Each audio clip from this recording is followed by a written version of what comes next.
I watched through the one-way glass as my parents shifted uncomfortably in the leather chairs of the bank's executive conference room. Time had changed them. Father's hair now completely silver, mother's perfect posture slightly stooped. But their air of entitled superiority remained intact even as they prepared to beg for financial salvation. The Chen family's request for a $50 million emergency loan. Thomas, my CFO, reviewed the file in front of me. Their real estate empire is on the verge of collapse. Overextended, overleveraged, and severely impacted by the market downturn. I nodded, studying my parents' faces. They hadn't seen me in 20 years, not since the night they'd thrown me out for choosing love over their arranged marriage plans.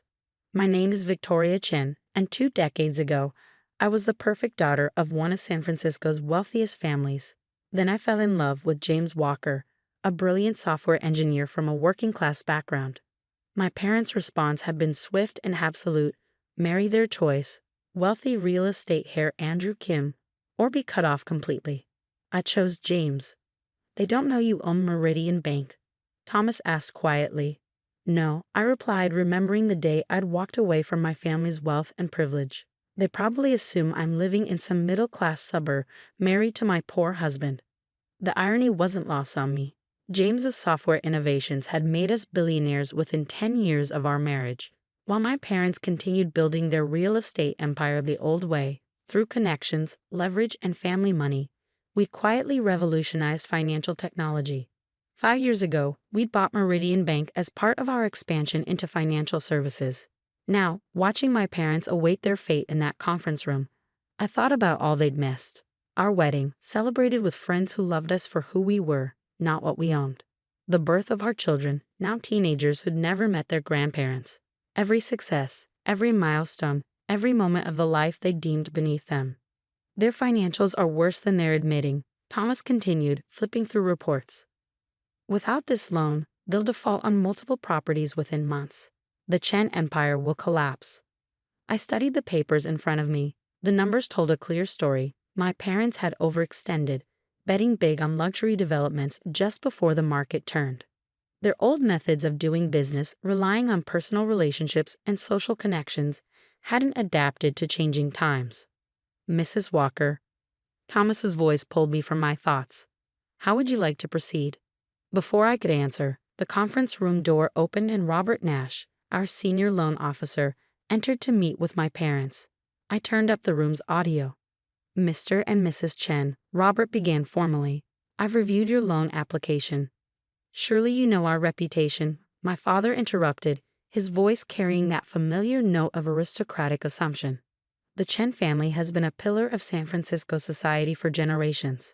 Yes, sir, Robert replied smoothly. However, in today's market, reputation alone isn't sufficient security for a loan of this magnitude. My mother's back stiffened. We have collateral. Properties, assets. All heavily leveraged, Robert countered. Your debt-to-equity ratio is concerning and your recent projects have significantly underperformed projections. This is merely a temporary setback, my father insisted. The market will turn. When? Robert asked simply. Your nearest loan payment is due in 6 weeks. Without this financing, you'll default on at least 3 major properties. The silence that followed was heavy. I watched my parents exchange glances, decades of certainty in their own superiority crumbling in real time. Perhaps, Robert continued carefully, you have other resources, family members who could assist. My mother's face tightened. Our only daughter is no longer part of the family. Ah, yes. Robert consulted his notes with practiced casualness. Victoria Chen, now Victoria Walker. Quite successful in technology and banking, I believe. Her company's market cap recently exceeded $20 billion. I had to admire Robert's technique as he let that information sink in. My parents' expressions shifted from dismissal to shock as they processed the reality of their disowned daughter's wealth. Victoria, my father's voice cracked slightly. That's impossible. She married that engineer. James Walker, Robert supplied. The founder of Walker Tech. Their financial software revolutionized banking infrastructure. Surely you've heard of them. My mother's hand trembled as she reached for her water glass. We haven't had contact. For 20 years, Robert finished. since you disowned her for marrying beneath her social class. Though given current circumstances, one might question whose choice proved more financially astute. I almost smiled at the subtle dig. Robert was playing his role perfectly, letting my parents face the full impact of their past decisions. The loan, my father tried to redirect, his voice less certain now. Surely our assets are insufficient, Robert stated flatly. Without additional security or a guarantor, I cannot recommend approval. The weight of those words settled over the room. 20 years of certainty in their own superiority, their own rightness, crashing down in a single meeting. What? My mother's voice was barely audible. What are our options? Robert closed his folder deliberately. You could approach your daughter. Her resources could easily secure this loan. Though given your history, no, my father's pride surfaced briefly. We cannot. Cannot what? Robert's voice sharpened slightly. Cannot admit you were wrong? Cannot acknowledge that the daughter you rejected for marrying beneath her station has achieved more wealth and success than you imagined possible? My parents sat in stunned silence. In their world, bankers didn't speak to them this way. But their world was crumbling, and with it, all the old certainties. I'll leave you to consider your options, Robert stood. Though I should mention, you're not the only one seeking financing for distressed properties in this market. These opportunities don't last long. After he left, I watched my parents sit in silence, 2 decades of choices and consequences hanging heavy between them. Victoria, my mother finally whispered. All this time. We should go, my father stood abruptly. There must be other banks, other options. There aren't, I said softly to the one-way glass. I've made sure of that. Thomas looked at me questioningly. Your instructions? I thought about the night I'd left, carrying a single suitcase, walking away from wealth and privilege toward an uncertain future with the man I loved. I thought about James's quiet confidence as we built something together, something real. And I thought about our children, raised to value character over class, innovation over inheritance. Let them stew for a few days, I decided. Let them face the reality of their situation. Then have Robert call them back for another meeting. And if they reach out to you directly? I smiled, remembering all the ignored letters over the years, the attempts to maintain their control through silence and rejection. They won't, I said certainly. Their pride won't let them. At least, not yet. As I watched them gather their things, my mother's hands shaking slightly as she picked up her designer handbag, my father's shoulders bent under the weight of impending failure, I felt no satisfaction, only a quiet certainty that sometimes life has a way of bringing things full circle. They walked out of the conference room, stepping into their waiting car, less luxurious than in years past, I noted, likely heading back to their mansion to regroup, to plan, to avoid facing the inevitable. But I knew what they did. Their options had already run out. Every major bank in the city was either owned by us or partnered with us. Every potential investor had been quietly warned away. The empire they'd built on social status and old money was about to collapse, leaving them with only one possible salvation: the daughter they'd rejected for daring to choose her own path. Thomas gathered the papers, pausing at the door. The next meeting? 3 days, I decided. Let's see how they handle the wait. As I stood to leave, I caught my reflection in the glass. Successful, confident, self-made. Everything they'd feared I'd never be without their guidance and control. Oh, and Thomas, I added, make sure Robert mentions that Meridian Bank recently came under new ownership. Let them start wondering exactly who they're dealing with. 3 days stretched into 5 as my parents explored every possible alternative to facing their situation. Through our extensive network, I tracked their increasingly desperate attempts to secure financing elsewhere. Each inquiry met with polite but firm rejections. They've started selling assets, Thomas reported, setting a folder on my desk. Their vacation home in Aspen, 3 luxury cars, your mother's jewelry collection. I picked up the folder, studying recent photos of my childhood home. The perfectly manicured gardens looked slightly overgrown now, the grand facade showing signs of deferred maintenance. And the company? I asked, though I already knew the answer. Share price is falling. Contractors are demanding upfront payments. 3 major projects are at risk of complete shutdown. The Chen family empire, built over 3 generations, was crumbling in real time. And still my parents resisted the obvious solution. Then came the call we'd been waiting for. They've requested another meeting, Robert announced. but with one condition. They want to meet the bank's owner. I closed my eyes briefly, 20 years of memories washing over me. Set it up. Tomorrow, 10 a.m. That evening, I told James about the meeting. He listened quietly as he always did, his brilliant engineer's mind processing the implications. "Are you sure about this?" he asked finally. "We could buy their properties through intermediaries, save their company without revealing yourself." I shook my head. "No, they need to understand exactly how wrong they were. About you, about me, about everything they thought they knew about worth and value." He pulled me close, and I breathed in the familiar scent of the man they deemed unworthy of their daughter. "Whatever you decide," he said softly, "I'm with you, just like always."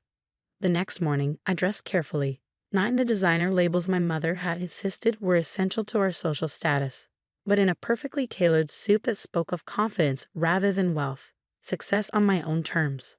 I'd arrived early, watching through the one-way glass as my parents were escorted into the conference room. They looked tired, the strain of impending financial ruin evident in their postures. "Mrs. Walker." Thomas appeared at my side. "They're ready." I took a deep breath. Let's finish this. The moment I walked into the conference room, time seemed to stop. My mother's hand flew to her throat, her face draining of color. My father half rose from his chair, sinking back as recognition hit him fully. "Victoria," my mother whispered. "Hello, Mother." "Father." I took my seat at the head of the table, noting how their eyes tracked my every movement. "I believe you wanted to meet the owner of Meridian Bank."